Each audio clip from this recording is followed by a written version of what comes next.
Hey all, so is bigger always better? Specifically, we're talking about cruises here. So let's navigate the grand scale of cruise ships and discover the truth. Today, we're going to explore the world of cruise ship sizes to uncover what they truly mean for your cruising experience. We're going to delve into the unique features, amenities, and experiences offered by both mega cruise ships and their smaller counterparts. By the end of the video, you'll have the insights you need to decide if a grand vessel or an intimate ship better aligns with your next dream vacation. You're going to want to discover an insider tip that could transform your cruise choice and elevate your entire travel experience. So make sure you stick around to the end. So let's talk about value. Mega cruise ships. From the cruise line perspective, they offer a ton of value to them because more people on board the ship means more money per sailing.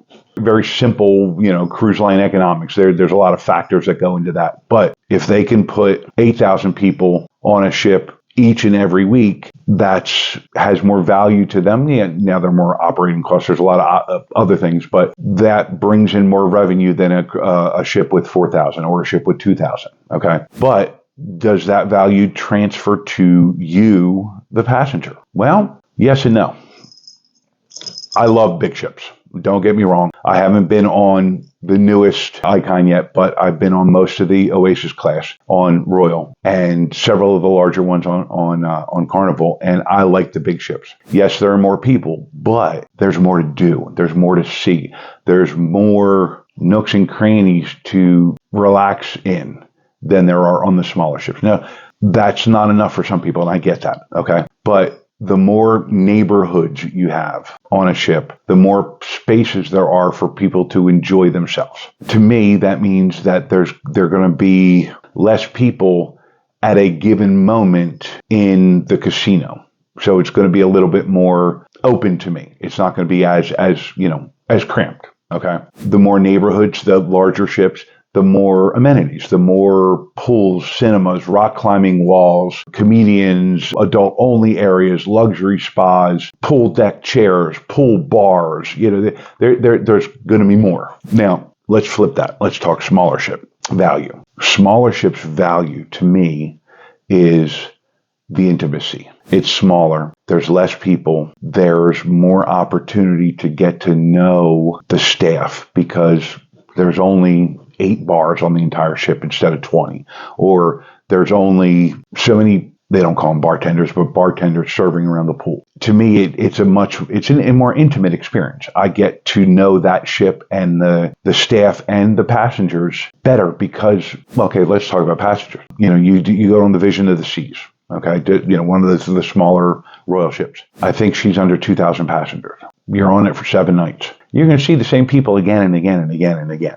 Especially if let's say you're a martini drinker, you only go to places, well, not only, but you do tend to hang out in bars where you can get a martini. Other people who also drink martinis are going to hang out in the same area. So you're going to see them regularly. Another advantage, in my opinion, to the smaller ships is they have access to islands and destinations that the larger ships can't reach. Icon of the Seas is not able to visit St. Lucia or like Barbados. The port facilities can't handle it. The local economy can't handle that many people in that short period of time. So I like those because we've been to St. Thomas, St. Martin, Nassau, Cozumel, on and on. We've been there, done that. I want to go to Trinidad and Tobago. I want to go to, some of those smaller, more kind of out of the way ports that aren't on every cruise ship and cruise line's itineraries. I want that a more immersive experience because they're only getting 3 cruise ships in a week instead of Nassau, which gets 6 in a day. That makes sense? Now let's talk dining options. Okay. Hello, Elio. All right. You gonna sit with me again? Okay. I'm a big main dining room guy. That's my preferred place to eat dinner on cruise ships. I like the main dining room on both large and small ships. I do kind of like the mega ships because of they have more dining venues. Now, like I said, I mainly do the main dining room, but breakfast, lunch, mid-afternoon snack, midnight snack. The mega ships have more options. The smaller ships dining is different though because the ability for them to source food from the local ports is larger because they're not feeding 8,000 people each day.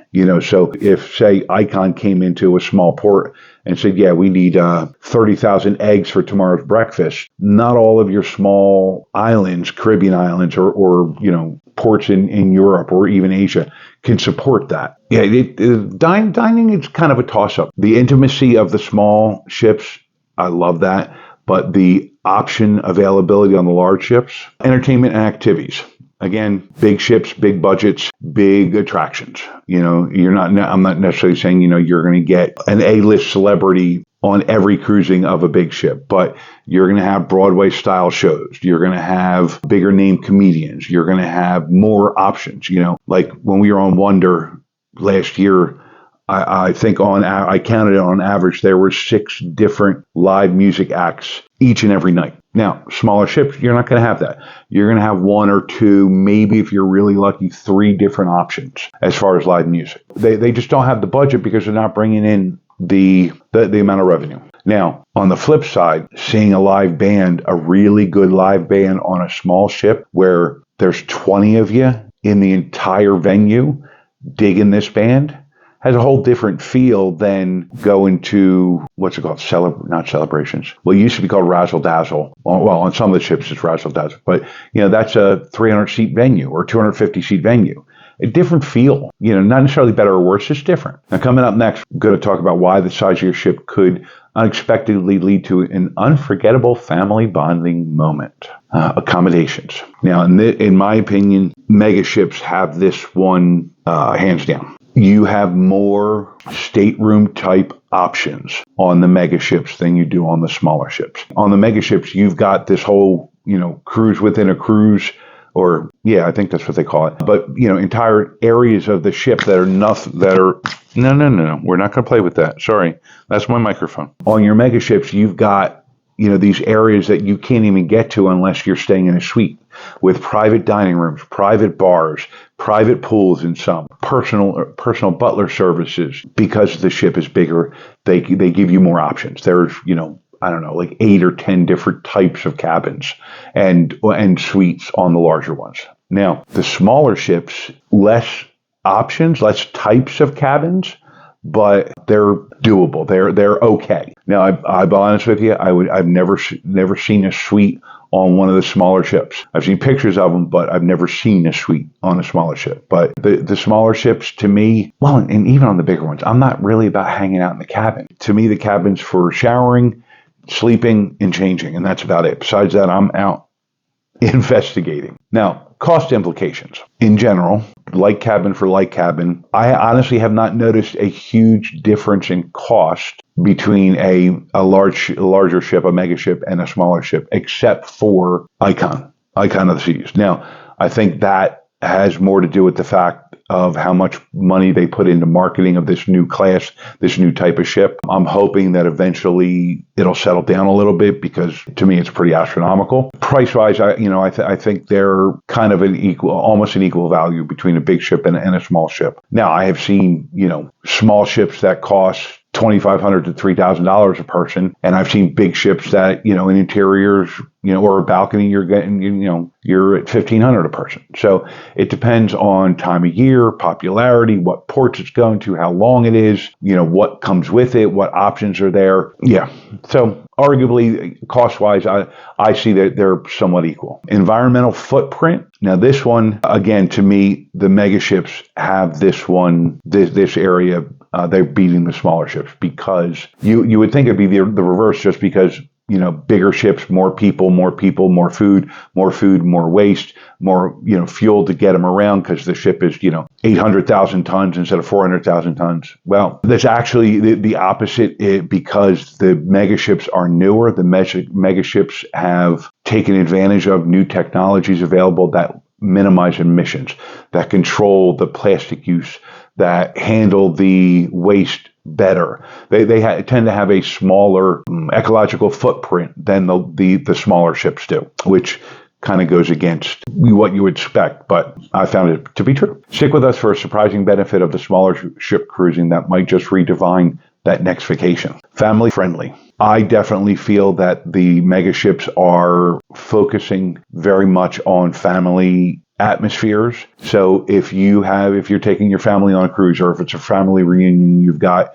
30 people from 8 months to 88 years old, do a larger ship.